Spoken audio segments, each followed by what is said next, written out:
साथ ऑपरेशन बुनियानुल मरसूस तहत पाक फौज तरफां भारतीय जारियत जो मुंह तोड़ जवाब ॾिनो पियो वञे। सिक्योरिटी ज़रियनि जो चवणु आहे त पाकिस्तान जे मुंह तोड़ जवाबी कार्रवाई में भारत जो दिफ़ाई निज़ाम नाकाम थी वियो आहे। पाक फौज जवाबी कार्रवाई में भारत जे केतिरनि ई एयरबेसिस ऐं ॿियनि ठिकाणनि खे मीज़ाइलनि सां गहरो नुक़सानु पहुचायो आहे। सिक्योरिटी ज़रियनि मूजिबि पठानकोट एयरफील्ड खे तबाह कयो वियो।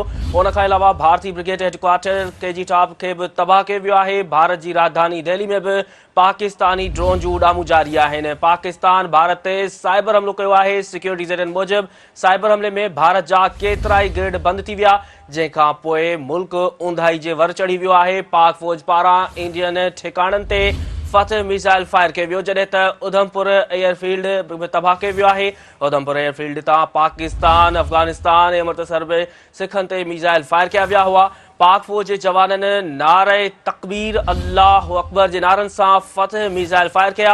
उन खां अलावा सिक्योरिटी ज़रियनि जो चवणु आहे त पाकिस्तान ब्यास जे इलाइक़े में ब्रह्मोस स्टोरेज साइट खे बि तबाह करे छॾियो। भारत में ब्यास ब्रह्मोस स्टोरेज साइट जी तबाही जा वीडियो मंज़र ॾेखारिया विया आहिनि।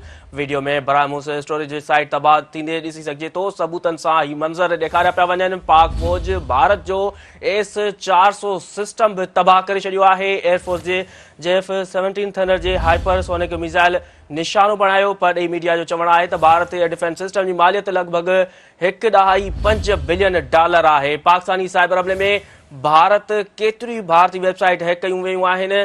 BJP जे ऑफिशियल वेबसाइट खे हैक कयो वियो आहे। हैक कयल वेबसाइटुनि में क्राइम रिसर्च इन्वेस्टिगेशन एजेंसी, महानगरचेरी कम्युनिकेशन कंपनी ऐं जी वेबसाइट बि शामिल आहिनि। हैक कयल वेबसाइटुनि जो मवाद उॾायो वियो आहे।